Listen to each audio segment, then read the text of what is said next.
क्या हुआ बहू, तो कांप क्यों रही है? ठंड ज्यादा लग रही है क्या? बहन, ठंड आ रही है तो ठंड लगेगी ही ना। ये नहीं पूछने के बदले शॉल या स्वेटर लेकर आया करे। अरे मौसम बदल रहा है, दिखाई नहीं दे रहा। भाई साहब, हमारे पास इतने पैसे नहीं हैं कि हम स्वेटर ले सके। बहू, तो मेरा ये फटा हुआ शॉल ले ले, इससे तुझे ठंड कम लगेगी। और तू रहने दे, मैं अकेले ही अचार पराठा बना लूंगी, तू थोड़ा आराम कर ले। अरे इतनी भी क्या गरीबी है कि तुम एक स्वेटर नहीं ले सकती? अरे क्या जरूरत है इस ठंड में अपनी गर्भवती बहू के साथ 1 रुपए में अचार पराठा बेचने की? अरे बहन, अब 50 रुपए वाली चीज ये लोग इस ठंड में 1 रुपए में बेचेंगे तो ठंड में भूखे ही मारेंगे ना। और अभी तो इतनी ठंड आई भी नहीं है, अभी असली ठंड तो आनी बाकी है। बहन, मुझे तो लगता है कि तुम्हारी बहू की तबीयत ज्यादा खराब हो गई है। मैं तो कहती हूँ ठेला लेकर घर चली जाओ बहू के साथ। इस तरह सभी ग्राहक शांति और अंकिता को सुनाकर अचार का पराठा 1 रुपए में खाकर वहां से चले जाते हैं। जिसके बाद शांति अपनी बहू से कहती है, बहू, सभी ग्राहक बिल्कुल सही कह रहे हैं, हमें 1 रुपए में अचार पराठा नहीं बेचना चाहिए। माँ जी, आप ये कैसी बातें कर रही हैं? आप जानती हैं ना कि हम 1 रुपए में अचार पराठा क्यों बेच रहे हैं? आपको पता है ना कि मैं ऐसी हालत में आपके साथ इस ठंड में इतनी रात तक क्यों 1 रुपए में अचार पराठा बेच रही हूँ? इतना बोलकर अंकिता चक्कर खाकर एक पत्थर के ऊपर गिर जाती है। ये देख शांति के होश उड़ जाते हैं। आखिर ऐसी कौन सी मजबूरी है कि दोनों सास बहू सर्दी में कांपते हुए 1 रुपए में अचार पराठा बेच रही हैं। आइए जानते हैं गरीब बहू की मजबूरी। नैना बेटा, तेरी भाभी का 7वां महीना चल रहा है। अरे घर के कामों में जरा भाभी का हाथ बंटवा दे। बहू, तू खाना बनाना छोड़, आज खाना नैना बनाएगी। हाँ भाभी, आप सारे काम छोड़ दो, आराम से बैठो, मैं सब संभाल लूंगी। अच्छा बहू, तू तब तक विपिन को फोन कर दे और उसे पूछ आज वो तेरे ससुर की दवाई ले तो आएगा ना। तो जानती है कि अगर एक दिन तेरे ससुर जी दवाई नहीं खाते तो उनकी तबीयत कितनी बिगड़ जाती है। अरे शांति, तुम तो बहू को परेशान कर देती हो। अभी मेरे पास 2 दिन की दवाई है, अगर वो दवाई आज नहीं भी लेकर आएगा तो चलेगा। गरीब होने के बाद भी शांति और उसका परिवार एक खुशहाल जीवन जी रहा था। पर शायद शांति की खुशियों में किसी की नजर लग जाती है और एक दिन विपिन का एक्सीडेंट हो जाता है। जिस एक्सीडेंट में विपिन कोमा में चला जाता है और हॉस्पिटल का बिल 1 लाख रुपए आता है, जिसे चुकाने के लिए शांति 2 महीने का समय लेकर जमींदार से कर्ज लेती है और 2 महीने बाद जमींदार शांति से अपने पैसे लेने के लिए आता है। शांति बहन, कैसी हो? वैसे मैं अपने यहाँ पैसे लेने आया था। तुमने कहा था कि 1-2 महीने में तुम मेरे पैसे दे दोगी, पर यहाँ 3 महीने से ऊपर हो गए, अब तक तुमने मेरे पैसे नहीं दिए। भूल गई क्या मेरे पैसे देना? अरे जमींदार भैया, मुझे याद है, पर अभी मेरे पास पैसे नहीं है। आप मुझे बस 1 महीने का समय और दे दीजिए। ठीक है, अब तुम इतनी विनती कर रही हो तो 1 महीने का और समय दिया, पर अगर इस बार तुमने पैसे देने में लेट किया ना तो मैं तुम्हारा घर और सारी जमीन अपने नाम कर लूंगा और तुम लोगों को बेघर कर दूंगा, ये बात याद रखना। जमींदार शांति को धमकी देकर वहां से चला जाता है। शांति सिर पर हाथ रखकर रोने लगती है, पर तभी नैना अपनी माँ से कहती है, माँ, मेरी दोस्त के पापा ठेले पर राजमा चावल बेचते हैं, मगर आप और मैं भी इसी तरह अचार और पराठा बेची तो क्या पता हमारी भी कमाई अच्छी होने लगे।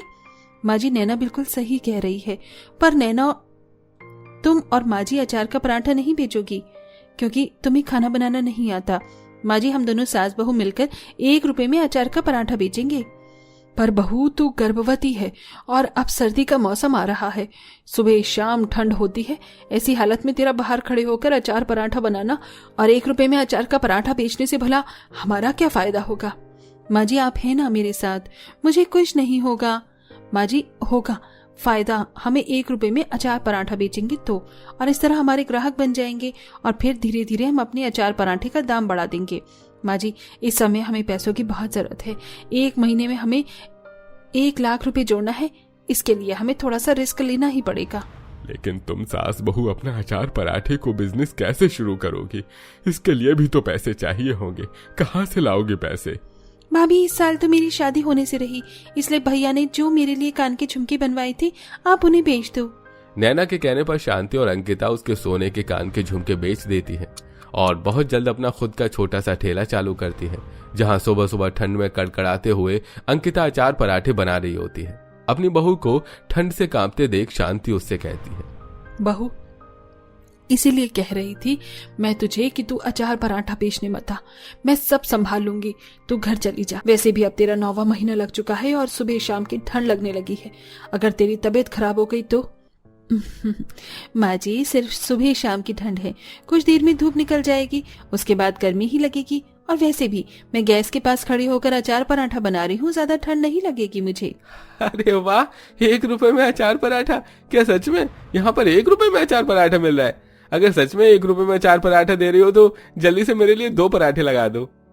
अपने ठेले पर पहले ग्राहक को देखकर दोनों सास बहू बहुत खुश होती हैं और अंकिता बड़ी मेहनत के साथ अचार पराठा बनाती है और अपने पहले ग्राहक को दे देती है।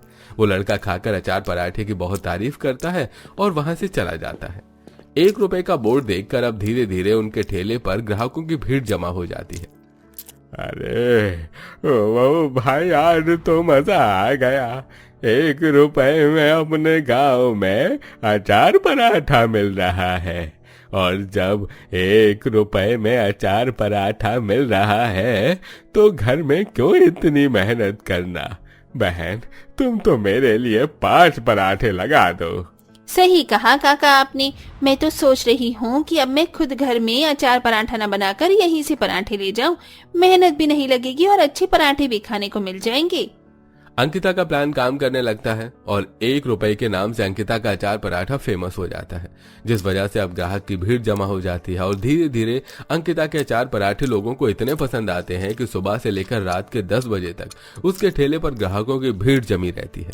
ऐसी एक शाम जब अंकिता अपनी सास के साथ अचार पराठे बेच रही होती है तो अचानक उनकी तबीयत खराब हो जाती है। बहू, बहू तुझे क्या हुआ? बहू मैं आ गई, कोई है, कोई मेरी मदद करो, मेरी बहू को अस्पताल लेकर चलो, मेरी बहू बेहोश हो गई है। शांति की आवाज सुनकर आसपास के लोग शांति के पास आते हैं और अंकिता को अस्पताल ले जाते हैं और शांति अपनी बेटी को फोन करके उसे अस्पताल बुलाती है, जहां नर्स शांति से कहती है, देखिए मैडम, आपकी बहू की हालत बहुत क्रिटिकल है, हमें उनका ऑपरेशन करना होगा, पर उसके लिए आपको हॉस्पिटल में फीस जमा करनी होगी। जब तक आप हॉस्पिटल फीस जमा नहीं कर देती आपकी बहू का इलाज शुरू नहीं होगा। प्लीज नर्स, ऐसा मत बोलो, मेरी भाभी और उनके होने वाले बच्चे की जान खतरे में है। आप तो डॉक्टर हैं, आपका पहला काम अपने पेशेंट की जान बचाना है। माफ करना मैडम, पर हम अस्पताल के रूल के खिलाफ नहीं जा सकते। नैना बेटा, तू यहाँ अपनी भाभी के पास रुकना, मैं पैसों का इंतजाम करके आती हूँ। आशा ठंड में कांपती हुई गांव में जाती है और अपनी जान पहचान वालों से 20,000 रुपए उधार मांगती है, पर कोई उसकी मदद नहीं करता। जिसके बाद शांति फिर से जमींदार के पास जाती है और उसके सामने दोनों हाथ जोड़कर उससे कहती है, जमींदार भैया, तुम चाहो तो मेरा घर, मेरा खेत सब कुछ रख लो, पर लेकिन मुझे 20,000 रुपए दे दो। मेरी बहू और उसके होने वाले बच्चा खतरे में है, मुझे पैसों की बहुत जरूरत है। अगर मैंने पैसा जमा नहीं किया तो डॉक्टर मेरी बहू का इलाज नहीं करेंगे। अरे शांति बहन, तुम हाथ जोड़कर क्यों रो रही हो? माना कि मैंने तुम्हें धमकी दी थी, पर मैं इतना भी बुरा इंसान नहीं हूँ। ये सब तो मैं बस तुम्हें डराने के लिए किया था, ताकि तुम जल्द से जल्द मुझे मेरे पैसे दे दो। पर तुम फिक्र मत करो, तुम्हें कितने पैसे चाहिए मैं तुम्हें देने को तैयार हूँ। तुम बस अपनी बहू और उसके होने वाले बच्चे का इलाज करवाओ और मेरे पैसे आराम से देती रहना। जमींदार भैया, तुम बहुत अच्छे हो, मैं तुम्हारा एहसान कभी नहीं भूलूंगी। तुमने एक बार नहीं, हर बार बुरे समय में मेरा साथ दिया है। शांति जमींदार से पैसे लेकर अस्पताल में जमा करती है, जिसके बाद डॉक्टर अंकिता का इलाज करते हैं और माँ बच्चे को बचा लिया जाता है। अब बहुत जल्द अंकिता ठीक होकर घर आती है, जिसके बाद एक बार फिर दोनों सास बहू अपना 1 रुपए का अचार पराठा बेचने लगते हैं। पर क्योंकि अब उनकी दुकान पर ग्राहक बन चुके थे, इसलिए वो धीरे धीरे अपने अचार पराठे का रेट बढ़ा देती है।